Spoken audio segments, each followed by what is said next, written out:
Hello and welcome to Unfiltered with me, James O'Brien, joined today by Simon Thomas, who, well, you're here for a myriad reasons, Simon, Blue Peter presenter, Sky Sports presenter, and latterly something of a pioneer in what I would describe as emotional literacy, although it's a particular tragedy that has brought you into that position. We'll work our way towards that and start at the very beginning, which was in Norfolk.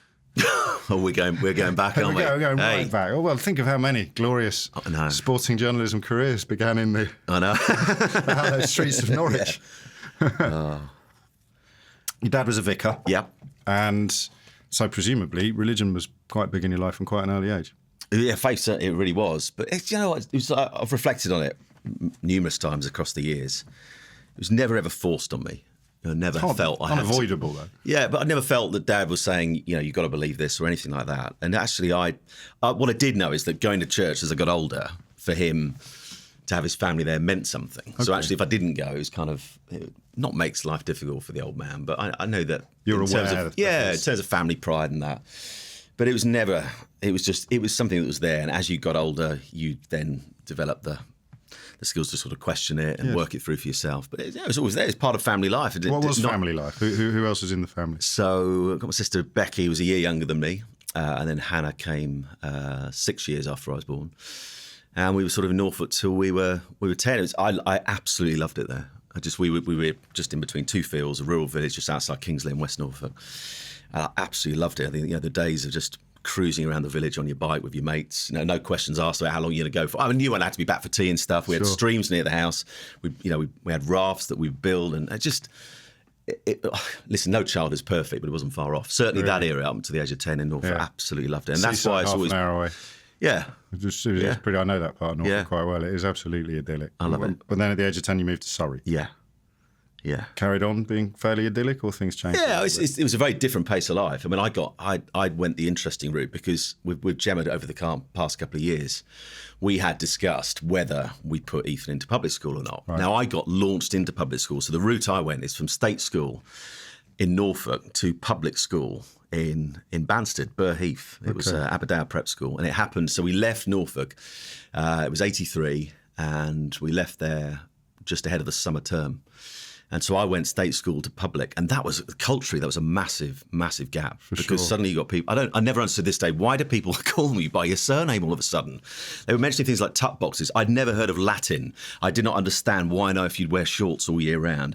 I certainly hadn't even heard of the concept of Saturday school, and what on earth were they doing finishing school at 4:30 and 5:30 on a Thursday and Tuesday? It was so bizarre to be suddenly launched into that. So when we were chatting about it, me and Gemma, I said, look, I would only ever put Ethan into public school if I felt I knew I could guarantee he could see it through to 18, as in I'd have the money to do it through to I was 18. Yes. And the business we're involved in, the business I was involved in until a few weeks ago, I can't guarantee that. Who knows when the next Premier League deal is thrashed out, that actually the whole landscape has changed again. It's changed. So I said, Gems, I can't guarantee. If I can't guarantee that, having gone that route to then take your kid out of public school and drop him back in the state system, I think that's a really tough journey to put a kid on. So I said, for that reason, I wouldn't do it. So it was a very different life. It wasn't a bad life when we went down to Surrey, but it was, classic suburbia, Reggie Perrin land. That's what it felt like. And different people, as you mentioned, not bad. I mean, I went to similar schools, but I never had the comparison to make. I never had the culture shock of the shift. And I understand why you'd say the shock is probably going to be comparable, even if you're going in the opposite direction, possibly worse. Yeah.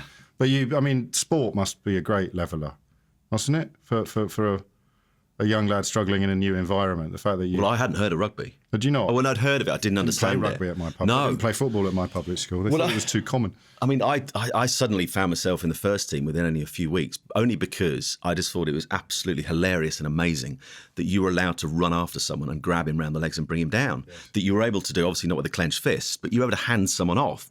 I'd never heard of this in sport. And so I've been over, played football and a bit of cricket and done some cross-country running. Suddenly they said, so I just became this ferocious tackler because I enjoyed it. The problem was, as I got a bit older and became wiser to the rules, it became more complicated. But I was just basically a lunatic. But that must have helped with the settling in. That's what I mean. It did. That kind of environment. Was it an all-boys school? Yeah, and if you felt that sense of belonging, because I felt like a fish out of water when I got there. But as soon as you can produce the goods on a rugby pitch, you become you have that acceptance, character. You become a role. You have your space. The lunatic from Norfolk. Norfolk hooligan. Yeah. What were you like academically? I was not a natural. That was the other thing I found quite hard, making that transition from state school. It wasn't so much that the quality of education where I was at was somehow, far less, was inferior to that. It was just that, they were doing stuff that we'd only just started, so they were already 2 years down the line. With French, I was only a year into it. Did your mum and dad know that you were struggling like that? They did about 2 weeks after I joined the school, because they, bless them, and they've admitted since in the years gone by that it was a mistake. But what they felt was, and I can understand this, is that the school I went to, Aberdour in Banstead, was amongst the fields.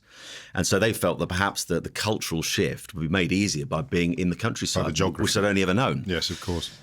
The problem was I was not the kind of kid who was ever going to thrive being away from mum and dad. So to move from Norfolk down to Surrey, to then be thrown into a new school, and then to be thrown into the situation where you're not coming home at night, was horrendous. It was only 2 weeks in that I then transferred from being a weekly boarder, to being a day boy. Really? Because what I'd worked out, I was immensely homesick. Yeah. And I'd worked out quite early on, there was a guy in my class called Adam who was travelling in from Cheam. So I'm like, hang on a minute, why is he going home every night? So one night I gave him a letter, and it was quite an emotional letter saying, Mum and Dad, I can't do this. Really? And I tried to run away twice. Gosh, in that first fortnight? Yeah, I hated it. Absolutely hated it. Have you ever wondered whether you should have stuck it out? No, it was not me. And you knew it was the right Well, as decision. soon as I knew that mates of mine were coming in from where I lived, I just thought, well, why would I want a board? I had the opposite experience. Did you? Exactly precise opposite, except I started at 7 as a day boy, got to 10. Right. And you wanted some boarding? Yeah, because if you wanted to be the star of the school play, or if you wanted to... Oh, I see. You had to kind of stay very late. And so I ended up sticking my hand up. And a part of me still regrets it. Yeah. Because I'm just look back now, my kids are the age I was then and you were then. And I think I just want them with me every night. And that's why your mum and dad would say it was a mistake, because it flies in the face of hundreds of years of English tradition. I know. It does make sense to keep your kids close. I think it's easy in this area to be quite judgmental on parents. But I don't get... I for myself, I could not understand why you'd ever want to see your kids less. Because they thought, your parents the same as mine, that this would give us advantages in life that we wouldn't accrue in any other circumstances. But you must have friends now who've sent children to boarding school. Do you ever pipe up with it? Because I'm struggling now. So to know what to say? Stay quiet, because I've been quite vocal in the past. Yeah. No, to be honest, I don't have many friends who've gone down that route, to be honest. And I think if I did, I'd be very careful about how. I'd say, I'd probably do it in a way where I talked about my experiences of it. So rather than saying this is what I think you should do, or just say that this is what it was like for me. And have you always been very, very comfortable talking about your feelings and your emotions? No. That's a relatively recent development. That's probably since I've been married. Well, not probably, since I've been married to Gemma. Right. Yeah. Who found something in you that you hadn't really found yourself. Well, we were forced into it really early on. I mean, if you'd asked my mates, I don't know, well, it would have been our 13th wedding anniversary this coming August. If you'd asked what the Simon was like back then, they'd have said a closed book. Really? Emotionally, yeah. Do you think that's partly because of the educational system? Probably a little bit, yeah. Crying in the dormitory those first couple of weeks. Yeah. People look. I remember some of the guys' faces. I mean, I was 10 at the time, so they're the same age. They were quite confused. I was like, what's this guy doing? Yes.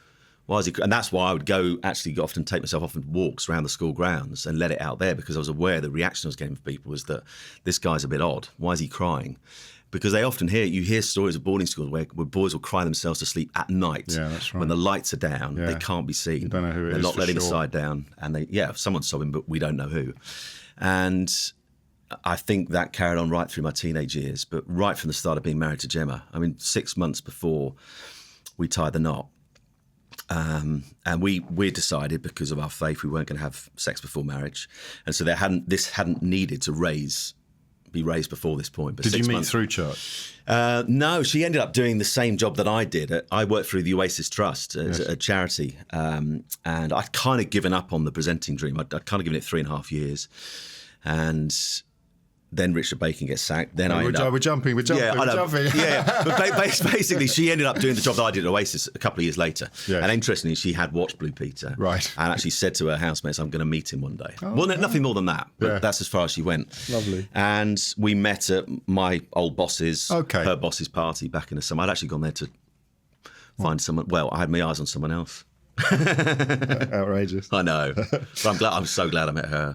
We will move to that period. But I want to know a little bit more about young Simon first. Yeah. And did you cheer up immediately when she became a day boy? Did it? Yeah. You did. Yeah, it was still hard because I was launched into almost the rat race of education. Yes. Because we were surrounded by the rat race of commuters in Cheam. It's an incredibly... I mean, they talk now a lot about hot housing children, but that commuter belt probably invented hot housing children in this country, didn't it? That was a massive culture shock. And actually there was a pressure academically that I hadn't experienced before. And other people's mums have an opinion about it. That's the really surprising thing about that world, isn't it? That kind of... You know, what book is he on? What's he reading? What grades is he getting? You know Dead Poets Society? Yeah, of course. You know the dad, Neil's dad? Oh, man. Yeah, listen, I'm not suggesting this guy's dad was the same. Of course. But I remember the first time I watched Dead Poets Society, I remembered this guy from my class. And I remember his dad, he had a Jaguar XJS.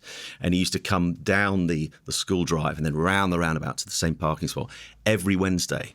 This boy in my class, had an audience with the headmaster because every week he wanted to know exactly how his son was doing, where he was falling behind. We had mark cards, so every Friday you would queue up to go past the headmaster's desk that sat grandly for some bizarre reason on top of a stage to make it even more of a sort of fearful moment in the week. And he would look at, the mark card and give you a comment or whatever. There was that pressure all the time on. And I wasn't a natural academic, but you got launched in this rat race of academia in some ways, and just had to get with it. Catch up in terms of Latin. But you did. Catch up.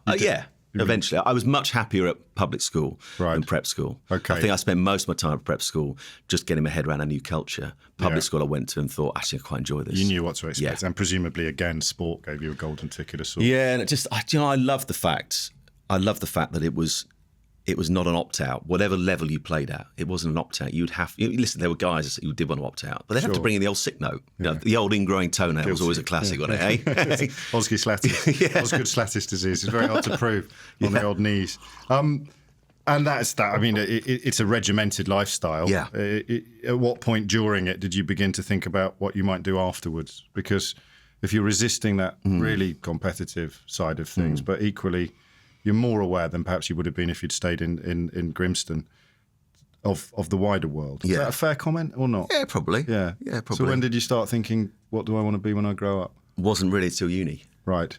So you followed, it's a conveyor belt, isn't it? It was only really got there. A-levels, university. And we had a little bit of a mad period, me and my housemate Andy, where we just we went to a careers fair. I think it was in our final year. And all the time I've been doing this TV program at university for the student TV channel. Okay. So I was already really enjoying that kind of side of things. But you wouldn't have described that as an ambition. That was just a hobby. Well, it was growing, but I think in my mind I was thinking, well, how on earth would I ever go on to be a Blue Peter presenter? How would I ever get on the telly? So maybe while I'm thinking about that, I need to go and do something sensible. So, But me and him just went around the careers fair. We ended up in Hendon doing the graduate selection scheme for the Metropolitan Police. Do you really? Yeah. Well, with sincerity. We both just you thought, weren't just there for a laugh. No, we both thought quite like. there was something attractive about being a policeman. I thought there was something adventurous about it. Yes. And we ended up down on a selection day. I mean, I'd filled in a proper application form. You had to supply your medical records. I was out of Hendon in half an hour because the first thing that happens is the medical. Right. And you have the humiliation of standing there naked in front of Seriously? the police doctor. Yeah, they have to do it. And they have to have a witness there who's another police officer. Right. So I stood there naked. I'd had my knees played around with. They were aware of all of this already, but it felt like they were just putting you through it. I know they weren't, but... Sure. And then about 10 minutes after getting out of the medical, so I hadn't even got to the blinking bleep test or anything yet. He called out 5 names. Yeah. And one of them was mine. Right. And we got taken to this room, and I remember the police officer standing and said, well, you'll all know why you're here. And I'm generally looking at him, I really don't. I think you're going to put undercover. But I'd had two, you're in, come this way. I'd had 2 knee ops when I was 16. Right. So on this side of my knee, on the right-hand side, there's no cartilage. Right. I've run 5 marathons on it. I've never had a problem with it. As I'm getting older, I can sense the problems they talked about all those years ago, beginning. But I was straight away rejected because of the pension question, as in, is your knee going to go bad within the first 6 months? And then we've got you on our books, basically. But it was a lucky escape. That was not going to be me. I, for some bizarre reason, I ended up on a John Lewis management selection day. But this is quite... Why would I want to do that? Yeah, but this is quite typical for graduates of that era. Yeah. I think we're very similar ages. And you had the financial stuff that they called the milk round. Which presumably that didn't float your boat. No. Too many numbers, too much. And then it really was, well, what else can I do? Yeah. And if you haven't got a specific ambition at that point, you could easily end up doing the Met on Monday and being at John Lewis on Tuesday. Exactly. Yeah. So you didn't end up as a shop assistant either? No, I remember. Or a management trainee? No, I remember doing a group exercise, and you could see everyone jostling for position in terms of making sure I'm saying the right things. When they come round, they're watching a group exercise. I just thought, this is the wrong place for me to be. I really couldn't give a monkeys about whether I end up being a John Lewis manager or not. I don't want to be here. And I'm definitely not in the same ballpark as these guys. They want this job. Yes. I don't. I've just randomly ended up on Oxford Street discussing where the best place to put labels on for a cushion is. This is not me. No. So, I didn't even make day 2. I didn't even go back. I just thought, this is not me. Did you ever fear failure at that stage? Did you ever worry about not having a plan or not having a path? Not at this stage. But I remember vividly coming out of university, and I went back to Suffolk, where my parents were. You were at university in Birmingham? Yeah. And my dad's last parish before he retired was Beccles in Suffolk. Beautiful Lovely. place. Almost Such a stunning place. And I went back for that summer. And by this point, I knew that Blue Peter was the one I was going to aim for. Why, mate? Because I knew, obviously, you did end up on. Spoiler alert. Spoiler. But I didn't know that it was a pretty close to a kind of, if not quite a childhood ambition, but it was part of a plan. It was certainly part of an aim. How come? What was it about Blue Peter that... Well, I was doing that TV station at university. What kind of stuff were you doing there? I did a terrible programme called The Lunchbox. Went out on a Friday at lunchtime. Me and another girl, I can't even remember her names. If you're listening, I'm sorry. Went out on all the guilds. They were just portable TVs. So we didn't have big widescreens back in those days. It was on mute. No one watched it. If you said I'd present the Lunchbox, they'd go, what? Who? What? Who? What? But you were there. But it was a proper TV studio. That was the thing, because the guy who ran it had got all the second-hand equipment from Pebble Mill that was just down the road, where the BBC daytime output used to come from before they bulldozed it for some bizarre reason, and went back to London, then went back to Manchester. But let's not get into that. And I got a taste for it. And I think the moment I thought, do you know what, I'm going to go after this. I'd watched Blue Peter as a kid. I loved it. I loved the adventure. It kind of ticked so many boxes for me. Yes. And just someone just said, Noakes and I remember Noakes, and then Peter Duncan was my kind of hero. Right. Sarah Green, Karen Keating, the two I fancied. Right. And the two I actually sent off for a signed card from. And got one of Petra and Shep. That was a late development. Karen Keating, Petra. No. The sad thing, I never got to meet Karen, sadly, because she really was my favourite. But I loved it as a kid, and I thought, as a university, when this person said to me, as we were approaching the last sort of month or so of that summer term before it all, we graduated. Yes. Said, you're really good at this. You should chase it down. What do you want? I said, I'd love to do Blue Peter. She said, well, just go for it. Yeah. And I came back that summer and sat in my parents' house in Beccles and just said, right, I'm going to give myself 3 years. I don't know why I said 3 years. I felt I didn't want to chase the dream forever. You've got to be kind of realistic. Yes. And I just thought, right, give myself 3 years. In the end, it's closer to 4. And there's 2 rejections along the way. Those kind of letters. I'm sure even a man of your talent will have had them. Yeah. Or keep your details on file. I got to audition, actually. The fallback position, parents are always very keen when you have a slightly exciting ambition. When you're trying to become an actor or a sports person or a media figure. Parents want you to have a fallback position. Yeah. Did they put...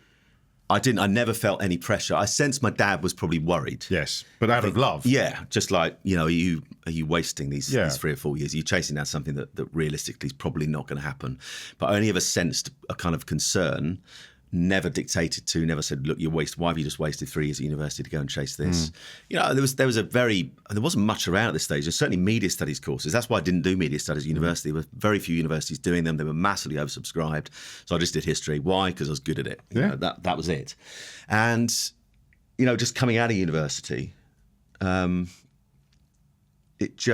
all kind of clicked in my head that I wanted to do that. But I just felt that my mum and dad did support me, because mum said, look, there's this TV presenters course I know you want to do. It's 400 quid to a vicar's salary. That's a lot of money. Sure. She said, we pay for you to do it. And I didn't do it in the end, because I'd heard a few things. That's just a waste of money. It's just a very easy way for them to take money off you and give you a standard show reel that loads of people then send to various production companies. So I gave it a miss. Yes. But you had to earn a crust in the interim. What did you do? Selfridges. Really? Yeah. In Oxford Street. So you moved to 2.5 years. We came down. I can't believe our paths haven't crossed before. You didn't work there, did you? I worked on the Aquascooting concession in Selfridges. No. Yeah, I worked mostly on Regent Street, but I was on the Aquascooting concession quite often. I was Hugo Boss. You were on the cool floor. I was on the old... Look, nothing's changed. I was on the old fogey floor. You must have known some of the guys I knew then. Some of the old boys. Happy days. Yeah, the Are You Being Served boys. That's right, yeah. Happy days. There's a chap called Tony. camp as they come. He's brilliant. We had basically John Inman on our floor. Did you? There was no miss. He was Mr. Humphreys. There wasn't even any I loved it. in between. So you moved to London. Yeah. It's a nice lifestyle, this, I felt. Because I was almost exactly the same, trying to get into the media. My student job, I was in London, went on to be my stopgap job.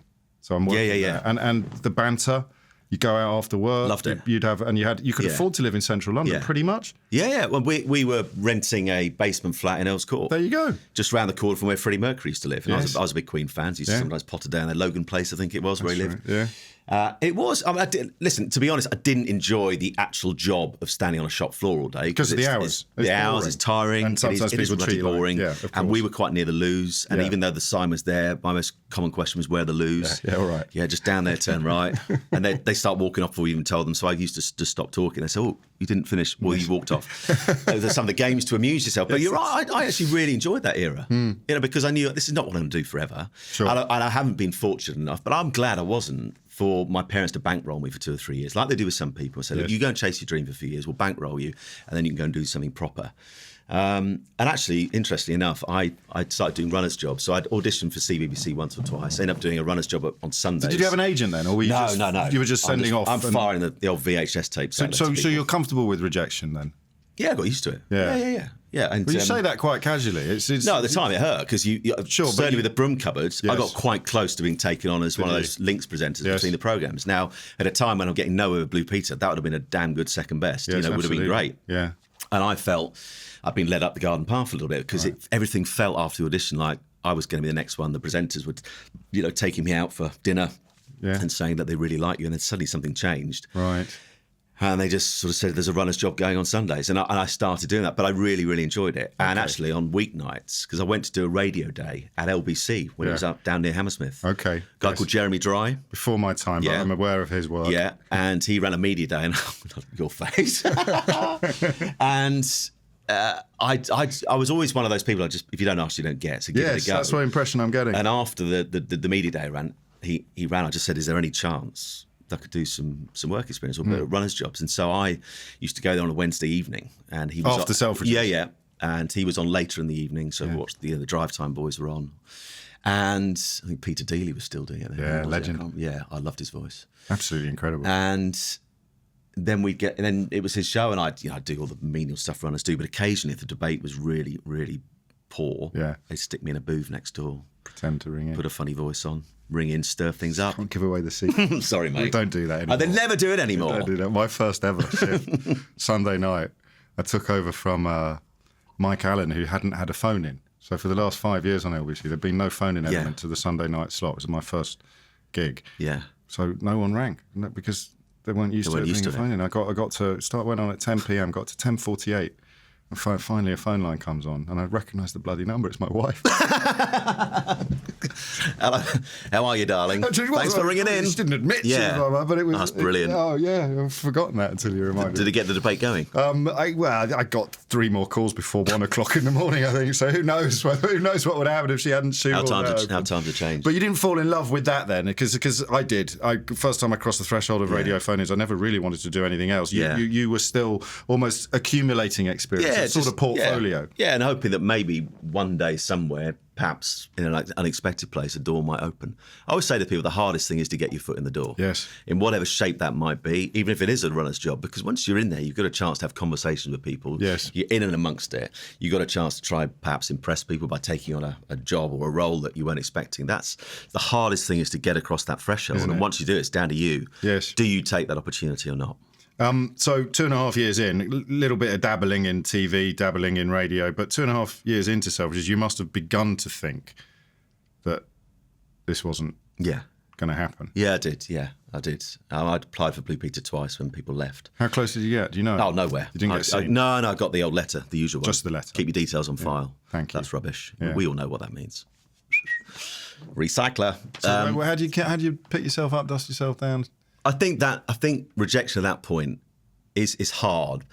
The worry I had when Richard Bacon, had left in such a blaze of glory, how you want to look at it, is that when that first letter came through, so I left it a couple of weeks, I thought, at least let the bed get cold. Right. I know they'll be hurting. And I knew when I met them, they were still producers there hurting at losing him because they loved Richard, you know, and didn't want to lose him, but understood why he had to go. But after that 2-week period, I sent my showreel tape in and thought, one last go. And a couple of weeks later, I got a letter back, and there was just a subtle change. And this time, as we're currently shortlisting those we want to interview. Because you read so much into those subtle changes. But I just grasp it. It's I like grab it. Oh. When you're 14, if a girl puts a kiss on a letter, you go, that's marriage. Yeah. That is so true. And now we try and interpret emojis. We've gone that mad. But you knew that there was something just something different. The door was ajar. Yeah. And it then turned into a really long process. So eventually I did get the interview.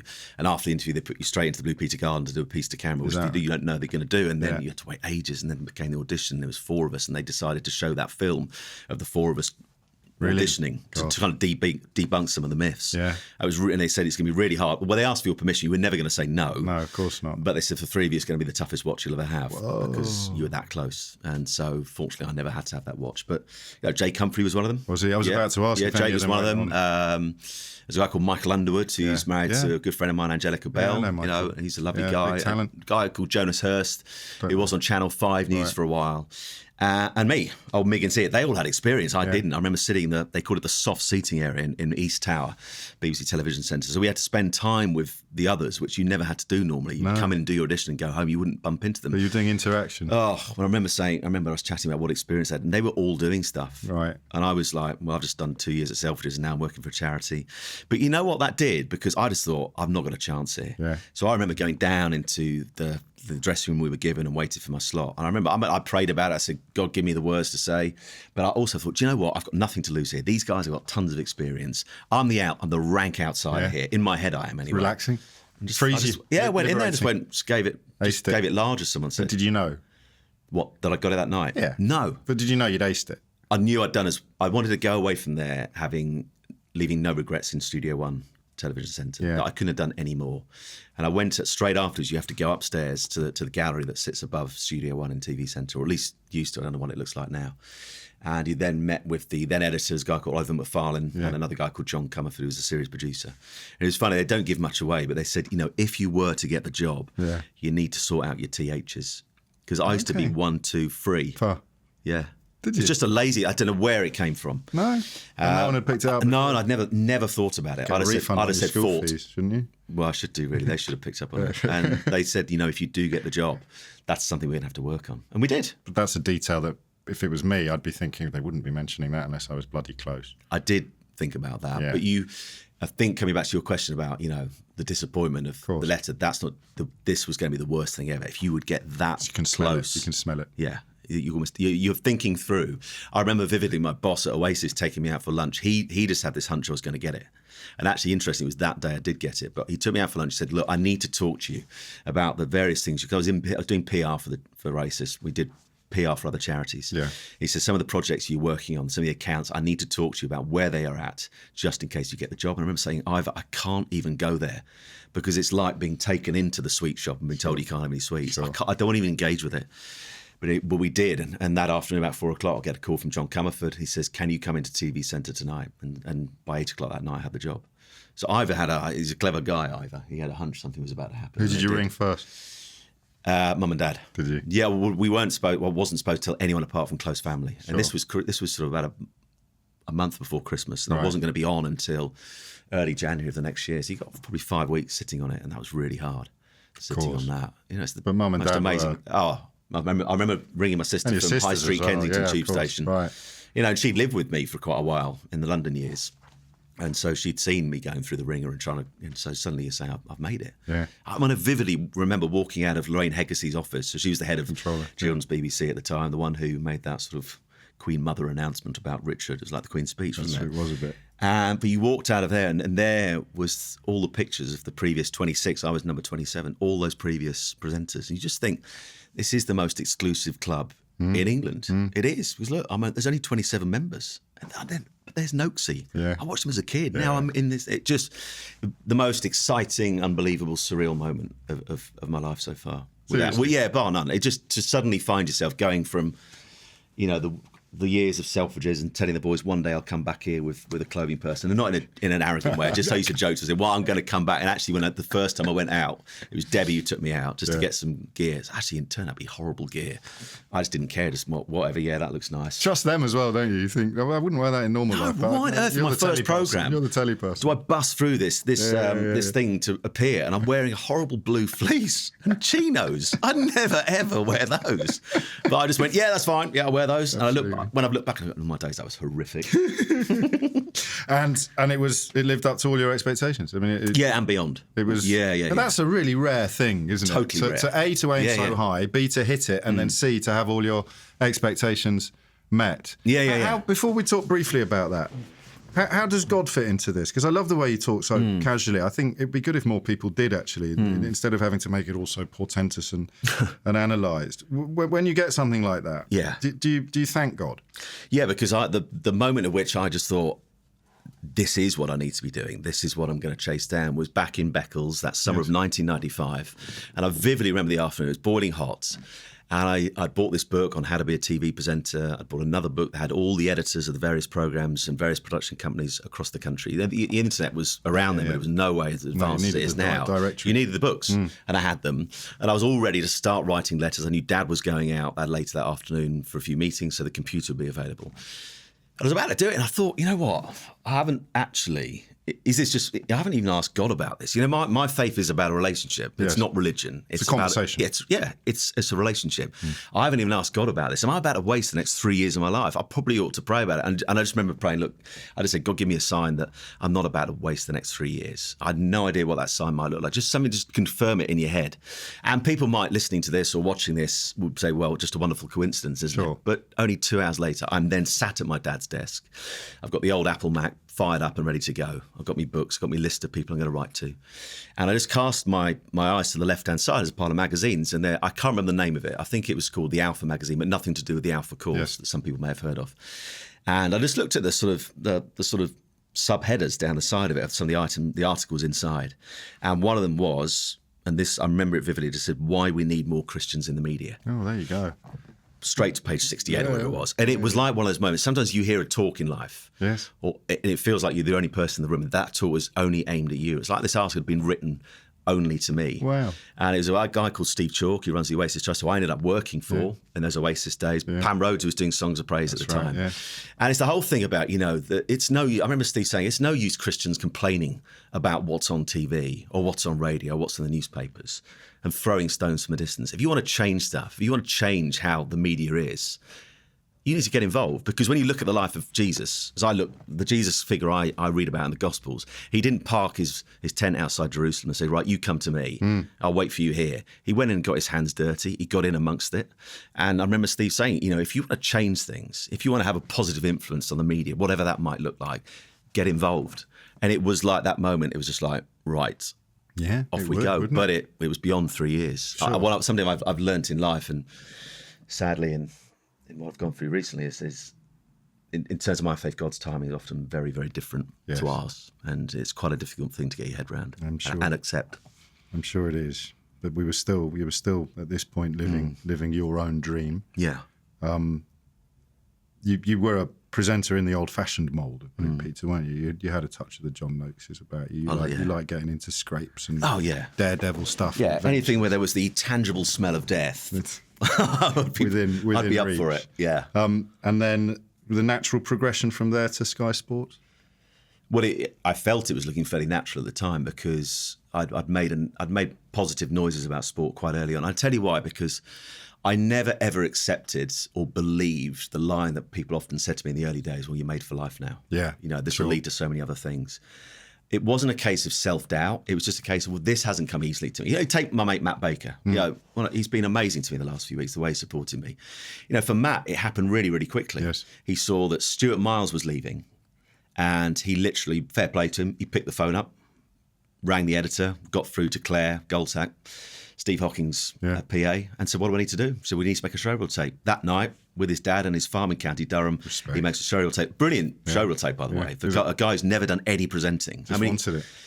And a few weeks later, he's Blue Peter presenter number 28. And I'm like, it took me 3.5 years. It took you 3 minutes. But for some people, that kind of thing does happen. Yes. And for Matt, I had no doubt in my mind the first time I saw him present. So in some ways that was hard to deal with because I was still the new boy. Yeah, of course. And suddenly Matt's come in this kind of whirlwind, and it's such a natural and so good at so many things. But I knew right early on when people said, "Oh, you're made for life, you'll be fine." There'd be, I just didn't believe that because it had been a real effort to get to this point. That it'd be wrong of me just to assume that when that time came to leave, that those offers would be on the table. Yeah. And actually, when I left Blue Peter, there wasn't a single offer on the table. But Did you leave of your own volition? Yeah, I got to that stage where you have to. Well, if you do it too long. With any job, but particularly that, it demands a lot of your time. The only downside is it demands a lot of your time. I vividly remember having to do I can't remember what the drama was, but we were filming a drama called The Quest. Yes. I can't remember what the character was, but I was in costume on the same day that England are playing a European Championships game, and I was in a foul mood all day that I wasn't able to watch England instead of dressing up and prancing around in outfits. So there's a tension between the younger you and the older you, the children's TV presenter and possibly the sports. And they always said if you stay too long, you'll fall out of love with it. Yes. And before long, the viewers will spot that. And before long, you'll become bitter. You've almost got to go while it's still really good. And you did. And I did. And that's really, really hard. And I remember sitting in the pub just near my home in Battersea on the day after this big leaving show. And it was all very emotional and everything. And I sat there with mate Toby and I said, I haven't got a job anymore. Mm. It's had 6 of the most amazing years. But right now, as I sit with you, mate, I haven't got a job. Yeah. And it was frightening. So I'm back there. And actually, I was right. There are no offers on the table. I've been to see BBC Sport. I sat down with Philip Burney, then head of BBC Sport. Yeah. And for whatever reason, I felt it was very narrow-minded of him, but it was his decision. He said, I don't see a kids presenter working in sport, even though I'd done a lot of stuff for them and had shown a lot of interest, and actually had said, I don't expect to come in at Match of the Day or Football Focus level. Sure. I'll start wherever. Listen, I don't want to be a runner, if I'm being honest. No, of course. But I've got the broadcast skills. Yes. I've done lots of live TV. I've done recorded TV. I've done interviews and stuff. I need to learn a new trade, but I've got the essential tools in place to do it. So can I go out and do match reports for 5 Live or whatever? Yeah. I was literally ready to start anywhere within reason. And boom, shut the door. They shut the door. And that's why I'm sat there. In the pub. That happened before Blue Peter finished. I knew that BBC Sport, there was no way. That door had gone. You had met Gemma by this point, though. Yeah. So you spoke to her, presumably, about quitting. Were you? Yeah. I mean, she joined me about 2 years in. She came into my life. And yeah, she's always, her wisdom, I miss a lot amongst lots of things, but I miss her wisdom. She just said, look, I just think you're going to need to leave while you're still enjoying it. Because, listen, we're really fortunate to do the jobs we do. We are so blessed. For sure. And there were moments, though, when you'd have to kind of catch yourself on of driving out the car park onto Wood Lane at a TV centre.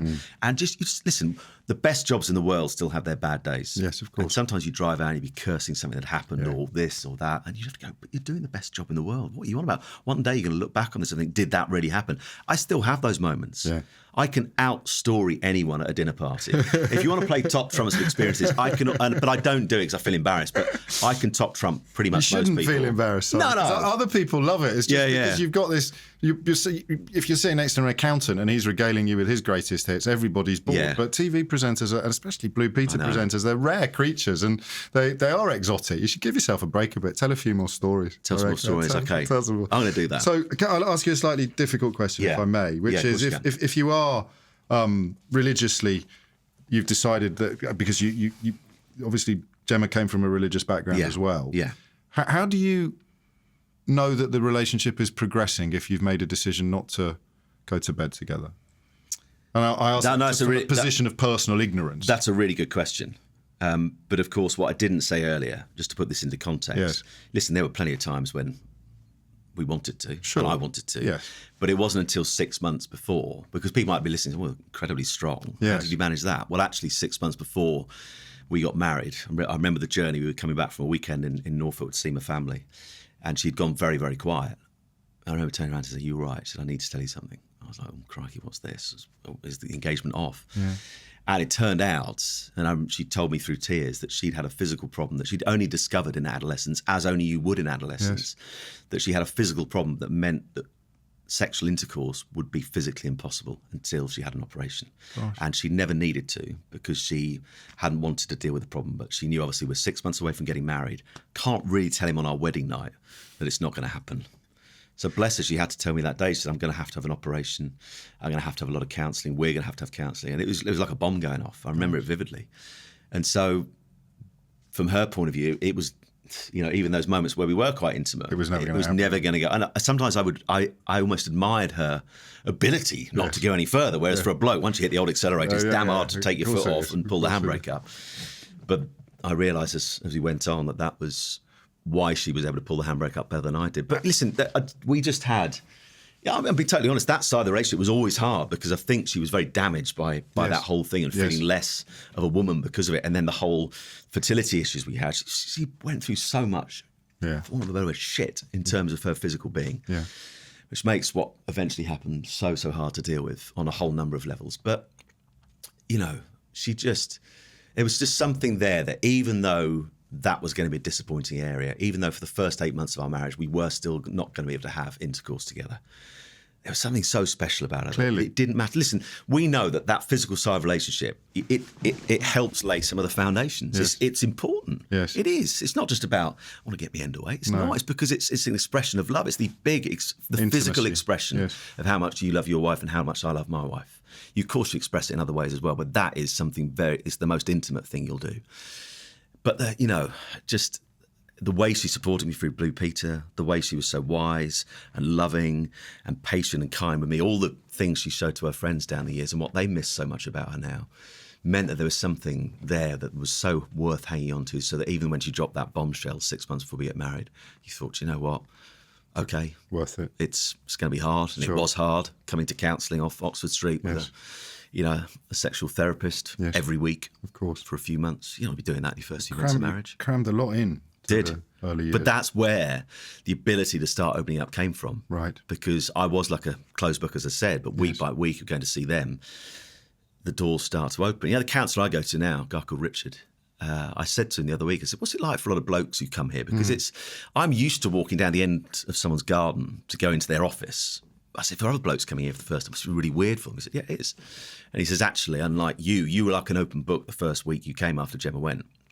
But that's because you were used to doing this kind of thing. Right. He says, for a lot of blokes who come to see me for the first time, it'll take me 4 or 5 weeks to prise the door open before we can even start to do business with the reason why they're there. And over those first few months of our marriage, that door was prized open. And yet, I hadn't realised this until we arranged to do this. You were suffering from anxiety. You were off work when Gemma was taken ill. So although you'd found an emotional literacy, you weren't happy. No, and that's the hardest thing about that second marriage. I'd had depression before, but it came after the second failed IVF. Well, the IVF, it didn't fail, it worked, but then Gemma had a miscarriage 4 weeks after, and any hopes we had of Ethan having a brother or sister were gone. Yes. And it was very, very hard to deal with, particularly as a bloke, because blokes, we want to mend things. We want to sort things out. Right, let me sort this out. Yeah, you can chuck more money at it and go again, but you have no power over whether it's successful or not. And for a bloke, that's a hard thing to deal with, because it's a black and white thing, IVF. It either works or it doesn't. Seems an obvious thing to say, but there's no grey area. There's nothing in between. I know of what you speak. Yeah. You've been down that road. I have, yeah. And it's hard. It really is. And it was my fault. So, you carry that as well, which gives it an extra dimension. Exactly. But and Gemma carried that herself, and the depression came out of that. So there was a tangible, I could see why. That's what I would call logical depression. Yeah. This one wasn't. I mean? Yeah, right. This wasn't. Okay, I've got you now. And I vividly remember waking up in September, and I'd started to feel the sense of the clouds coming back in, the dark clouds, as I call them. Other people talk about the dog and stuff, but it's the dark clouds for me. And I woke up one morning, and there was a new programme that we had on Sky Sports Football this year called The Debate. It's Monday to Friday, 10 o'clock. And it's my turn on that Thursday to do it. And to be honest, nothing against the show, but it's the kind of show you can do with your eyes shut. It's not that difficult. 5 topics. Here you go. But for us, it shouldn't. It's not the bigger channel. Don't give it away. There'll be another Matt Baker somewhere listening to this. We'll have all our jobs. No, one's enough. There's only one Matt Baker. Indeed. But I remember waking up that morning and just this most uncomfortable bedfellow had suddenly come into my life, which was, I felt this sick feeling. That feeling maybe you have, ahead of your first A level or whatever it is. Just a real sick feeling, but no logical reason for feeling like it. And I remember going to Reading that lunchtime to meet Gemma for lunch before getting on the train to go to Isleworth to Sky to do the programme. And I remember just sort of pushing the pasta around my bowl. And Gemma said, "What's wrong with you?" I said, "I don't know. I just woke up this morning. I feel anxious about tonight." And that then built over the next few weeks till it culminates in a full-blown panic attack. I'd had the panic attacks before at Old Trafford, 20 minutes before going on air for a United game. I was in the disabled loo because you have to walk out the studio into a busy bar, and I found a disabled loo. I could feel something was coming on in the studio. I've got Graham Souness sat there. And I thought, not because it's him, I just need to get out for a bit. And I remember lying on the floor, not lying, sitting on the floor of the disabled toilet, 20 minutes before going on air in floods of tears, ringing Gemma and saying, I don't know what to do. And she kind of talked me through it. She said an amazing prayer, that God would give me the strength. She said, right, now you need to leave that loo, get up, leave it, ring Jack, your producer, let him know what's going on. He didn't know about it this time. My other producer, Billy, did.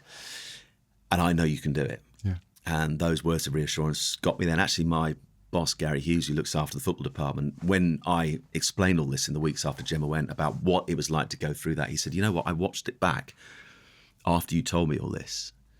And if anything, your performance level went up a gear. And I said, that's because the brain is an incredible thing.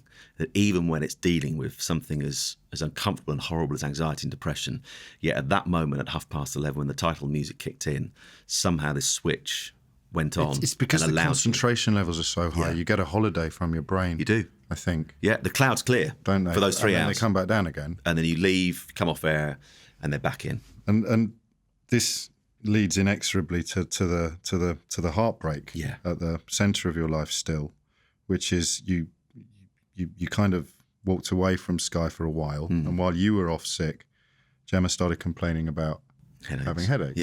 Yeah. It's the speed of what happens next, Simon, that's so staggering. Yeah, and I still 6 months today as I talk to you, that she went, and I still can't get my head around. Well, A, that she's gone. I think I passed on from the denial stage of grief. I know she's gone. We buried her ashes on Saturday. But I can't get my head around the speed at which it happened. GP said it was stress.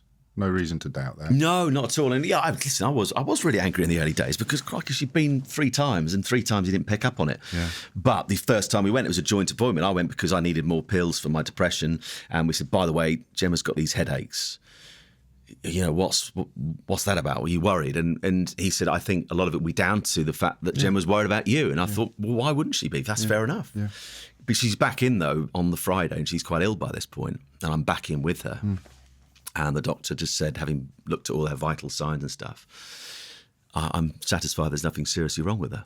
But then she spends Saturday, Sunday in bed. Some friends of ours, Angelica and Michael, I mentioned earlier, were coming for lunch. She's just won MasterChef. Gemma was very excited about it. Not because, she won, but, she wanted to talk to her about it. And they had a book idea and everything, which she had to cancel. That's very unlike her. Right. She normally battled on, as women so often do, but she was good at doing it as well. And I was thinking, this is something, this is weird to see her like this. And by Monday afternoon, she'd been back to the doctors again. She had told me to go and see my counsellor. So even, I've talked about this elsewhere, even in what turned out to be the darkest hour that's coming for, on that Monday morning, she gets an appointment at 9:00. She knows that at 9:15 I'm going to see the counsellor. She said, you go and see your counsellor because of trying to deal. She wanted to see me back at work, back better, back being myself, whatever that was going to be. And so she goes to the doctor on her own, and for some reason, I've had the conversation with her doctor, who was my doctor at the time. She didn't tell him that she'd been in bed all weekend and that she was absolutely exhausted, walking to the ensuite bathroom, which you can reach through with one hand. She was, why didn't she tell him that? I don't understand it. But I have to find peace in the fact I'm never going to know the answer to that because she's not here to ask. And then, by the early hours of Tuesday morning, the doctor is uttering the words, her blood's deranged, she's got a blood cancer. And then in days, your whole world's fallen apart. And you haven't got time, just didn't have time. I met with a girl the other week called Hannah, and she lost her husband, Neil, 3 months ago.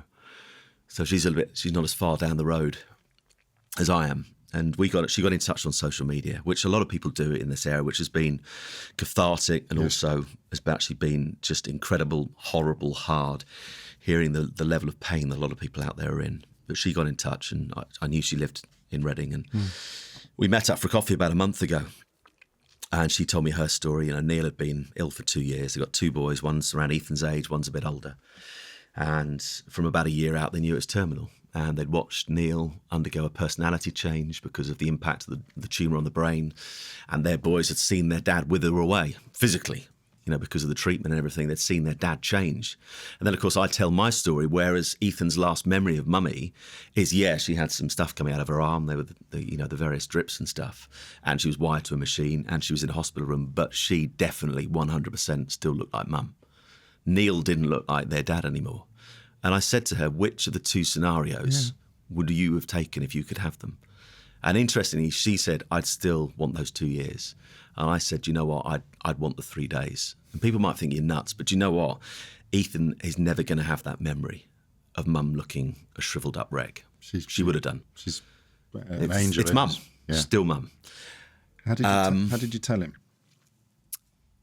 So that morning, she'd fallen unconscious about 4:30, 5. She'd been perfectly fine the night before. But as I found out from going to see her doctor in the weeks after to unpack what had happened that Friday, because it cartwheeled so quick, he basically said this is the best way I can describe what happened. Myeloid leukemia, acute myeloid leukemia, it's called acute because it develops so rapidly. Right. And in essence, her blood had become like a McDonald's milkshake. When you first get it, it's quite hard to draw through the straw because it's still frozen. But as it unfreezes, you can draw it through the straw much more easy. As her blood became thicker with these white blood cells, in a healthy adult, I think your white blood cell count with the amount they take out should be around about 10, 11. Hers was not far off 500. Good grief. And so as the blood was pushed around her body in this thick state over those days, she'd only had it for 3 or 4 weeks max. That's how quick it develops. Good grief. It was doing damage to those blood vessels in her brain, those very thin membranes that surround the blood vessels. As this thick blood was pushed through, that's why she had no energy to do anything in those final days. It was perforating those blood vessels. And so as the week went on and the chemotherapy kicked in, she'd been on the machine to take as many out as possible, and then she was on chemotherapy twice a day from the off. So Tuesday night, that first amount, and then it was twice a day. By the Thursday night, our friends come to see her and went away saying she seems on really good form. And she was. Her blood count, the white blood cell count was coming down. But of course, what happened is, over the course of that night, as the blood became a consistency that it should be, nearest that consistency, it then began to flow out of those perforated areas in the brain, which is why Dr. Annie Pennicott sits me down when he's finally looked at the brain scan and says she's got 15 to 20 separate spleens, and there's nothing. I've spoken to the head neurosurgeon here at Oxford. There's nothing we can do. It's I forgot what you even asked me, James, because I often forgot where I think that in the circumstances that's forgivable. And I'll return to what I asked you, but I'll ask you something else now. Did you get the chance to talk to her before you lot? Was she conscious? No. So you never said goodbye? No. So that discussion I had with Hannah. Did you ever, sorry to interrupt. That's all right. Did you ever discuss, because she knew how ill she was, 50-50 prognosis. Did you discuss the possibility of her not being? No. What we decided, I said to that Tuesday afternoon, so we got rushed to Oxford in an ambulance from Reading. That's when I knew this is really, really serious. But it's only because they had this special equipment. It's like a dialysis machine, slightly different, but it took our blood supply out twice over the course of 4 hours and took out as many. It filled these bags with white blood cells. It was like a blood colour, but slightly sort of orangey. Yeah. It's like, goodness me. And I said to her, and Wendy, her mum, had joined us by this point, and Rebecca, her sister, were in that room that afternoon. And I said, look, I don't know what Dr. Andy's going to say when he comes in with the diagnosis later. But I said, let's just go day by day with this. Let's not jump to conclusions. Let's not, I said to Wendy, particularly with your friends, nothing against my mother-in-law's friends, by the way. But I know what people are like. I said, if your friends are going to Google whatever she's got, I don't want to know. No. You don't need to know. No. Gemma does not need to know. Let's just take it a day at a time. And so when it came to that afternoon, and that late in that afternoon, he says it's acute myeloid leukemia, explain what it was. I went as far as what are the survival chances. That's what we'd agreed together. Right. We'd go as far of. Yeah. Now, if I'd known what I know now about it, the complexion of those 3 days would have been entirely different, because, of course we were fearful. Of course we were anxious. But it would have been a whole different league in terms of anxiety and fear. And listen, I don't know in her mind what she must have thought about the possibility she wasn't going to see Ethan grow up, but she never got to be told what I had to be told is your wife's got maximum 6 hours to live. And I don't know how. That's why I said to Hannah, this woman, I said, I'm glad Gemma didn't know what was coming, because of the terror. And also just the amazing bond She hated being apart from Ethan, hated it. I think in the 8 years she had, I think probably maximum 48 hours away from him, and today it's 6 months. And I go, how the hell has he not seen his mum for 6 months?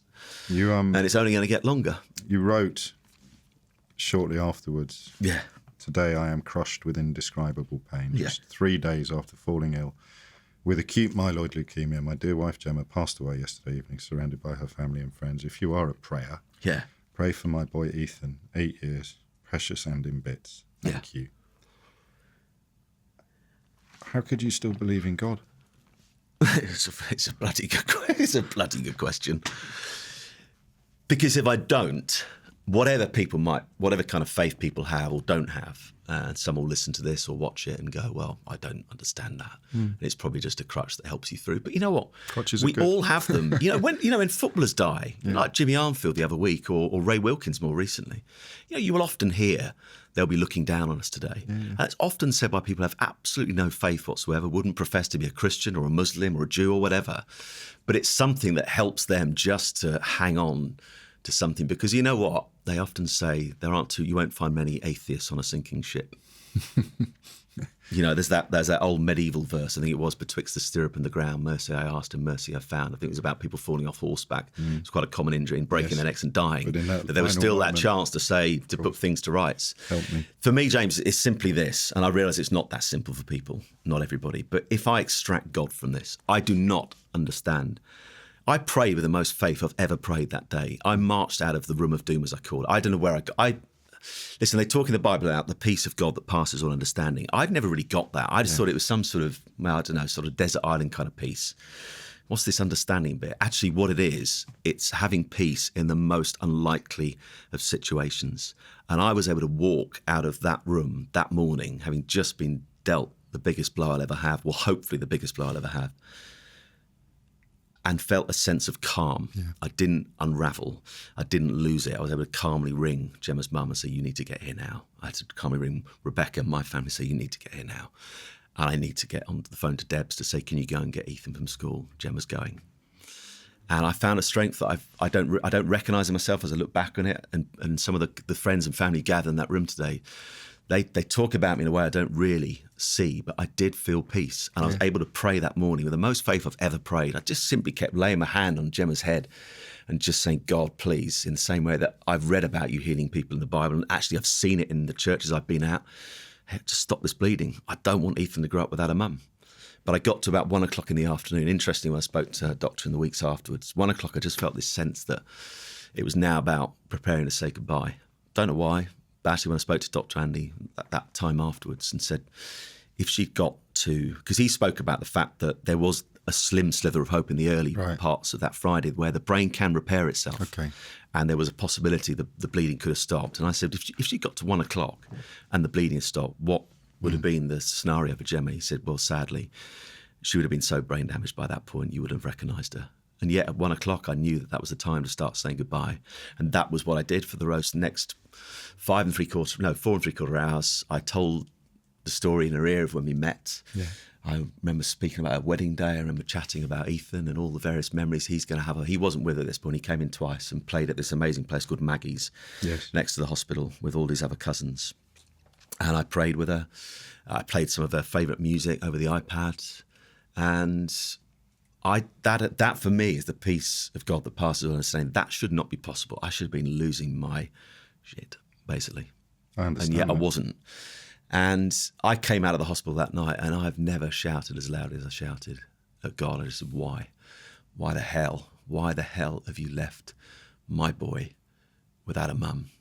And he's only 8. You couldn't bring him to give him a brother or a sister. And now you've taken his mum away. But I've realised over days, God didn't decide. He didn't wake up. Well, I don't even know God sleeps. Don't think he does. But I don't think he decided on that Friday. You know what? I'm gonna visit this on Gemma today. That week. If the God's like, okay, listen, I'd walk away from my faith now. Yes. If that is who God is, that's the God I follow. Then, quite frankly, he can do one. I don't understand why he didn't intervene. And people say, oh, you won't find out this side of eternity. I've actually in terms of my theology, lots has changed. And I just said, do you know what? I don't think I'll ever find out. No. You know why? Because if heaven is as good as I believe it's going to be, when you get there, on whatever that day is, and hopefully it's a long way off, particularly for the sake of Ethan, Sure. all those worries and fears will dissipate. But yeah, I came out of the hospital that night and I ranted at God in a way I've never ranted before. But, you know, I've come to understand that if God is who I think he is, he's kind of big enough to take me ranting at him, little old Simon ranting at him from Berkshire. And if I take my faith out of the equation, then at that moment the hope ends. Yes. The hope that I'll see Gemma one day. You know, Ethan, he's not been indoctrinated. Sure. I've not told him this is what you believe. This is what he's grown up. This is what Gemma poured into him along with me, you know, in terms of how she lived out her faith and actually put it into action in terms of the stuff she was doing with refugees at our church, of providing a house for a Syrian family to come to. That's all going to happen. Sadly, she's not going to be there to see that family arrive. And for me to see that, I wanted to take her to Heathrow and pick them up. I couldn't wait to do it, just to see Gemma's face, to see all that work. I've got her files on the computer at home, the last files she wrote. But fortunately, the women at church have taken it on and gone with it. Good. You know, if I take my faith out of the equation, nothing makes sense to me. This doesn't make sense, but life doesn't make sense anymore. What's there to hope for? Yeah, see Ethan grow up, and that's a massive hope. Of course it is. But he prays now. He used to say grace on a Sunday. He quite liked it. And his grace had been pretty much the same one for a couple of years, which was something like, dear God, we thank you for this food, this roast lamb today. We thank you for Mummy's roast lamb. And, you know, we pray that we'd know that we're always really blessed. Basically, we're lucky to have food on the table. Really sweet grace. Yeah. He added on in the last few weeks, and we pray that Mummy is having a good time in heaven. That's where he believes she is. But the painful bit is there's an earthly weight. Yes. And as he said to his teacher, Mrs. Liptrop, the other week, I've got a really long, long wait till I see Mummy. And he has. He's got the rest of his life. You know, I sat there over a few weeks ago just working out what the average life expectancy for a woman in this country is, and I think it's well into your 80s now. Is it? You know, and if everything had panned out for Gemma as I hoped it would, and she hoped it would, and pans out for Ethan, he's just lost over 40 years of having his mum around. You know, that's just, as a dad, that's heartbreaking. It's the one part of the narrative. I held him the other day, and I was just like, it was really horrible. We'd done this amazing party on Saturday. It was Gemma's birthday weekend. I decided to flip a negative into a positive. We planted this tree. The ashes were going in there. We did a big garden party for a 40th last year in our garden. I thought, let's do it again. We did do it again. And it was amazing. It was emotional. It was hard. It was exhausting. But the Friday before that night, we were just sort of decorating the marquee. And Ethan was very withdrawn. And then the tears started to flow. And I just held him. I said, well, that's a bleeding obvious thing to say. But, you know, what's going on in your head at the moment? He's I'm missing Mum. I want Mum back. And you just... It's heartbreaking because as a dad, you want to fix it. You want to fix it for your kids. If your kids have got things they're struggling with, you want to do everything. But at the heart of this, I cannot fix it. I cannot change that one heartbreaking narrative, which is his mum is not going to be coming back. And when you write in your blog, A Grief Shared, about, as you speak so honestly to me now, how much, and this possibly is an unfair question, but I'm going to ask it anyway. How much of it is therapy for you, and how much of it is a Christian altruism born of a desire to help others, like Hannah, who you mentioned earlier? I think it's a combination of the two. The reason I started blogging was because my friends were a bit worried about this. You know, I look back on those first few weeks, and it is so intense. Yes. I mean, I see grief is like a storm. And the clouds and the storm and the winds and the waves still come back. You know, one of the pictures I've got at home is this lighthouse just off the coast of France. And it stands in the sea on the rocks. And there's waves raging around it. And actually why I love it is because in the doorways is the lighthouse keeper looking out. Because the lighthouse stands still. Of course. But at times it disappears from sight because the waves are so high, and grief's like that. In those first few weeks, it is so intense that you're making, you know, rash decisions. You're making the wrong choices. You're ripping people's heads off because they've said the wrong thing. Yeah.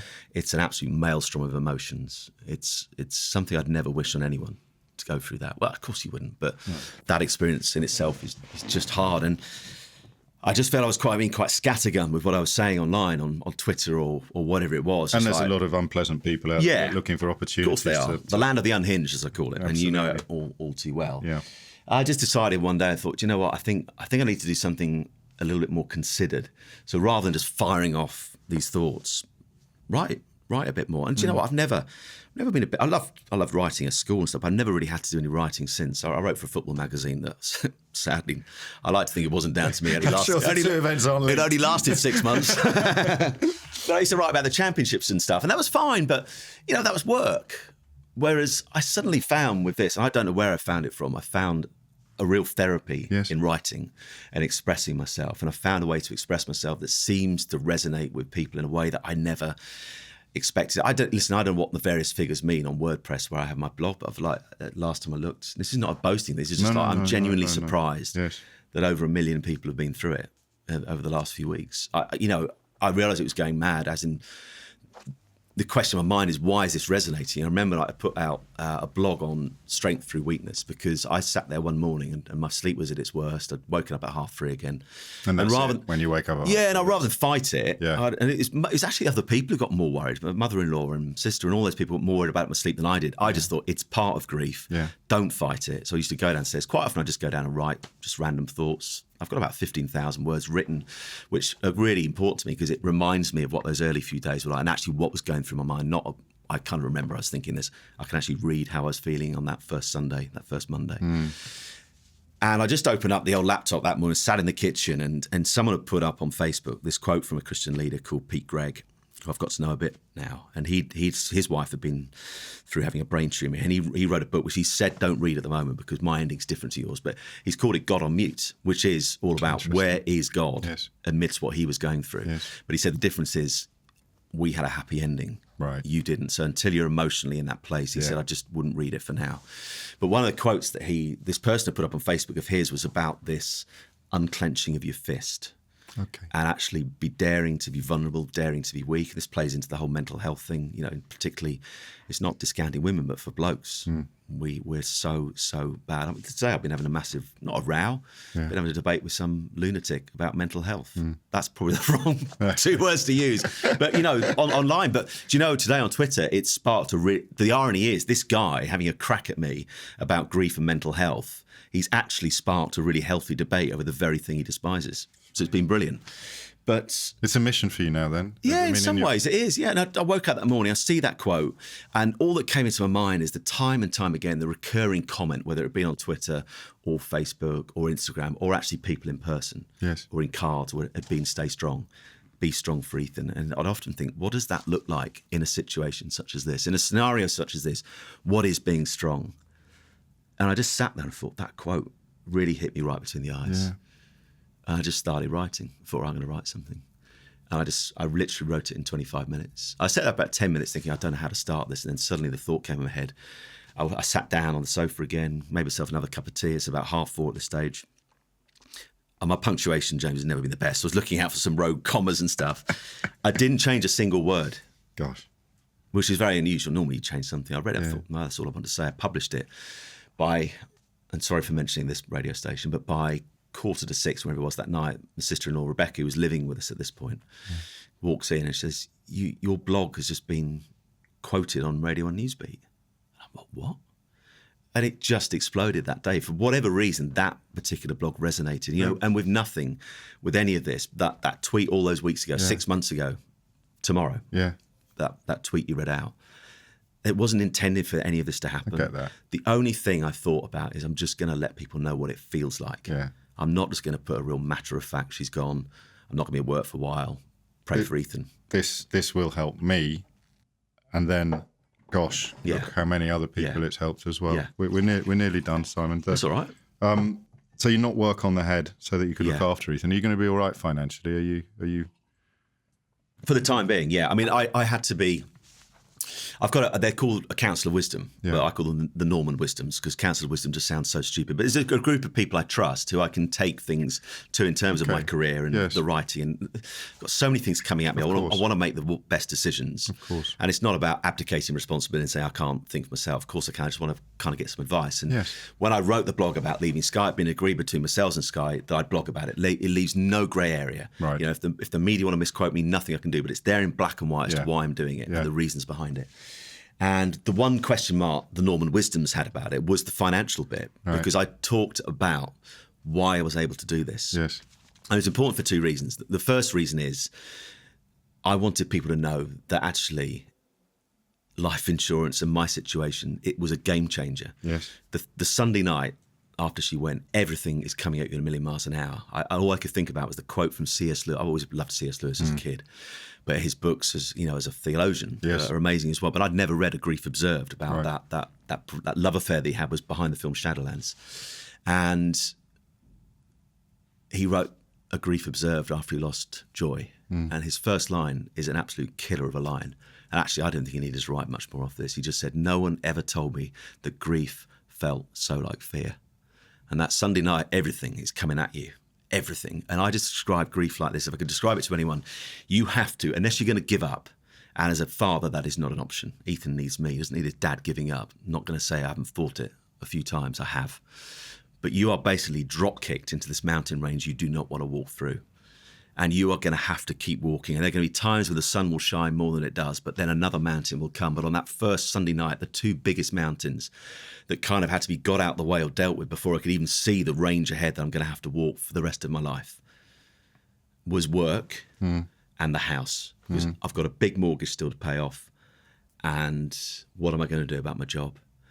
And I remember sitting down in my office at 3 a.m, furiously, feverishly trying to find the piece of paper that would tell me that Gemma was on the life insurance as well as me. I knew I was, but I couldn't remember the conversation with my financial advisor, Roy, all those years ago. Sure. And I just emailed him at 4 a.m and said, "Roy, please, can you just tell me?" And he'd mailed me back by 8 o'clock saying she was. He gave me the figure. Yeah. At that point, those two mountains Breathing space were pulled apart. Right. They were taken out of the equation. Of course. Because had that moment not, if he'd come out and said she wasn't, then I've got two choices. I either go back to work at some stage because I need to keep paying the mortgage, or we sell up, we downsize, we go back to Norfolk, I release some equity that way. That was the only two choices I had. So in that blog, I wanted people to know that was the choice facing me. And it's only because Roy, all those years ago, had told me his story about the guy who'd had this very conversation. He sat down in the kitchen in Balham with us, me and Gemma, I remember it vividly. My mate Ed Chamberlain, who now presents ITV Racing, had stomach cancer. And over the course of the years, he'd had his life insurance and critical illness cover and all that. As we get, you get the letter through once a year, and it's always gone up, hasn't it? You see the headline figure, you don't really read the small print. No, the devil's course. always in the detail, and the devil in his detail and his policy was that the payout period was now longer. Right. So he didn't get any money for the first few months. And of course, he's a freelancer, so you can't invoice for work with Sky, you're not providing. And Roy, as a result of that, Ed had said, "Look, go and sit down with your financial advisor and sort all this out." And I sat down with Roy and Gemma in our kitchen in Balham all those years ago. And a few weeks ago, he said, "Do you remember the story I told you that clinched it?" Because he put down two figures. One is to insure me. Yes. One's to insure both of you. Quite a big difference between the two figures. Yes. And the story he told was about this guy he'd sat down with 2 years before, who had this same thought: "I'm just going to insure myself because I'm the bloke, I'm the main breadwinner. Yeah. I'm only going to pay to cover myself." Yeah. And he'd done exactly that. And only 18 months later, his wife, and Roy didn't tell me this at the time because it wasn't relevant, but his wife developed acute myeloid leukemia. And Roy said it's the most devastating call he's ever had to take in terms of his work. Tell him. This guy ringing up in floods of tears saying, "Was she on it?" "I'm really sorry, mate, she wasn't." At that point, I put Gemma on. That's why all these years later, I was able to have the luxury. And also, I didn't want people reading the blog to go, "Well, it's all right for him." No, that's He's what I obviously asked. paid loads at Sky. Yes. He's got the luxury of, because I hear from people, James, because of what I blog about. Exactly. And the interaction on social media, that some people have to go back to work really, really quickly. Yes. And this is the reason I've got the luxury to be able to say, actually, for the next however long it's going to be, I just need to work life out with Ethan. Simon, thank you. We haven't met pleasure. before, but I'm going to say something to you that might, I don't know, it might not quite ring right. But you must have spent the last 6 months looking at Ethan and thinking that in many ways he's one of the unluckiest little boys in the world. Yeah. He's very, very lucky to have you. I hope you remind yourself of that sometimes. That's very kind, mate. Very kind. You're a top man. God bless. Thank you, mate. Thank you. Hello, I'm James O'Brien. Thank you for watching this episode of Unfiltered. Not only is there plenty more where that came from, but there's plenty more to come as well. So make sure you subscribe to Unfiltered and put yourself at the front of the queue for all forthcoming interviews.